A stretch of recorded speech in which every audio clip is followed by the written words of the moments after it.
Selamat pagi Dewan Juri yang terhormat, saya sebagai pembicara pertama dari tim pemerintah akan membahas mengenai MOSI. Sebagai negara berkembang dengan potensi maritim, Dewan ini tidak akan menggunakan strategi ekonomi laut. Agar perdebatan berjalan dengan lancar dan terarah, saya hanya membatasi negara berkembang berupa Indonesia saja.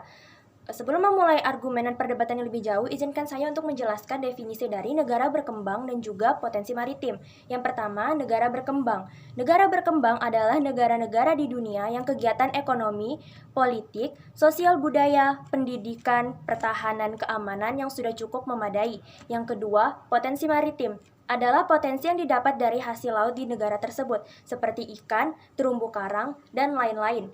Dewan Juri yang terhormat, seperti yang kita ketahui bersama bahwa Indonesia adalah negara dengan presentasi kurang lebih 70% itu laut dan kurang lebih 30% untuk daratan.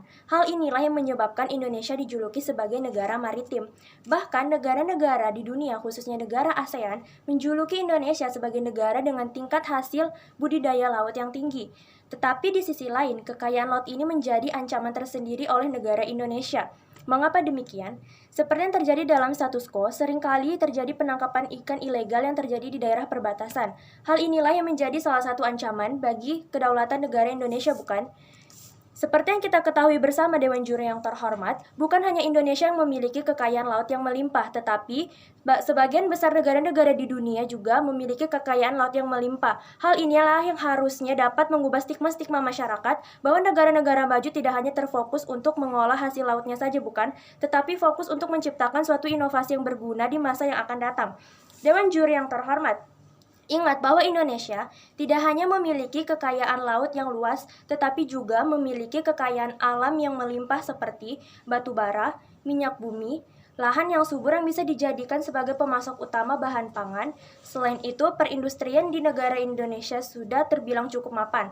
Oleh karena itu, kami memiliki beberapa poin mekanisme dalam menjalani proposal ini. Yang pertama, dengan meningkatkan pengetahuan di bidang pertanian, diharapkan para petani bisa mengolah lahannya menjadi lahan yang subur. Yang tadinya hanya menanam ketela misalnya, tetapi dengan adanya edukasi ini, mereka bisa membuka pikiran mereka bahwa lahan yang subur ini bisa ditanami oleh bermacam-macam tanaman, seperti menanam bayam, cabai, wortel, dan sebagainya. Yang kedua, mensosialisasikan kebijakan tentang cara mengolah sumber daya alam yang tidak terbarukan di media sosial, agar masyarakat paham bagaimana cara mengolah sumber daya alam tersebut sehingga menghasilkan sesuatu yang nantinya bisa menunjang perekonomian Indonesia.